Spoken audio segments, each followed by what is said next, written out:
enfin YouTube, on se retrouve pour une vidéo un peu spéciale où je vais vous expliquer mon petit setup vidéo. Donc actuellement, c'est l'appareil que j'utilise assez souvent pour faire de la vidéo. Vous allez pouvoir le voir en reflet et dedans.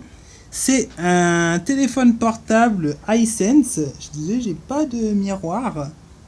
Donc c'est un Hisense C20 et c'est l'appareil vraiment que j'utilise assez souvent, mais je trouve que ce setup vidéo ne suffit plus. Surtout que maintenant que j'ai 1000 abonnés, on va pouvoir faire des choses beaucoup plus intéressantes. Du coup, j'ai un Canon EOS 1100D.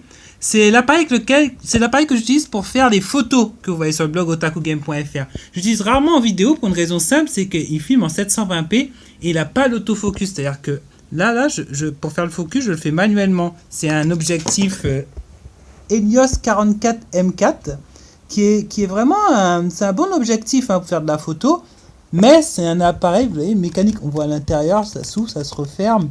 C'est comme les anciens appareils photo. Enfin, c'est un objectif d'appareil photo de l'époque en fait.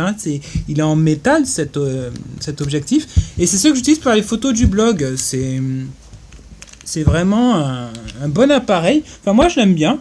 Il coûte pas très cher. Si vous voulez vous lancer dans la photo, je vous le conseille fortement. Il y a beaucoup de modes. C'est vraiment un appareil cool. Mais comme j'ai décidé d'augmenter la qualité du blog, sachez que j'ai acheté un Theta SC. Alors qu'est-ce que c'est que le Theta SC? Le Theta SC, c'est un Ricoh. Donc le Ricoh Theta SC, c'est une caméra à 360 degrés. Parce que comme vous le savez, je vais bientôt partir à la Gamescom, et pour vous faire découvrir la Gamescom en 360 degrés, je me suis dit, la Gamescom en vidéo, je me suis dit que ce serait vraiment sympa d'avoir un appareil permettant de faire de la photo en 360 degrés. Je vais vous mettre un petit exemple de ce que ça donne en vidéo, parce que c'est vraiment sympa, ça fait des vidéos sympas. Il faut savoir que moi je voudrais créer ce qu'on appelle des tiny planètes, donc pour ça il faut le tenir très très haut, et donc pour le tenir très haut, j'ai acheté, voilà, c'est pas une perche à selfie, c'est une perche à GoPro, comme ça c'est bien solide, avec laquelle, voilà, j'ai un peu modifié, j'ai mis une vis là, parce qu'il y avait une grande vis qu'on voyait à l'image, et en fait, voilà, je le visse en dessous, et j'ai une perche avec laquelle je peux filmer un peu plus loin. C'est un appareil vraiment sympa, on peut le trouver d'occasion pour une centaine d'euros. Ça peut être cool pour enrichir les vidéos. Et enfin, pour les vidéos du blog lui-même, j'ai voulu augmenter la qualité des vidéos qu'il y aura sur le blog. Donc normalement c'est la dernière vidéo de qualité entre guillemets merdique que vous aurez, parce que normalement je vais passer sur le DMC TZ80 qui a la particularité d'être 4K vidéo et photo en 25 fps pour la vidéo, ce qui est suffisant pour YouTube. Et de toutes les façons on peut faire du 50 fps en 1080p. Il y a des fonctions vraiment sympas. Hop, on va retirer tout ça. Bon, c'est un câble, tout ce qu'il y a de plus classique.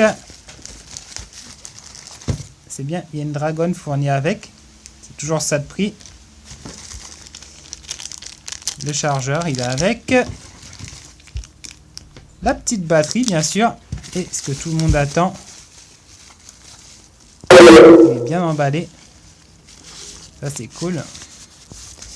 L'appareil lui-même. Donc, l'appareil, c'est un compact. Il est plus petit que bien plus petit que mon réflexe. Mais l'avantage que je vais pas, si je vais peut-être l'utiliser en photo, ça dépendra de la qualité des photos, mais je vais bien sûr surtout l'utiliser en vidéo. Il a un bouton dédié à la vidéo, c'est-à-dire dans n'importe quel mode, on peut toujours lancer une vidéo là ou faire une photo ici, ce qui est vraiment pratique.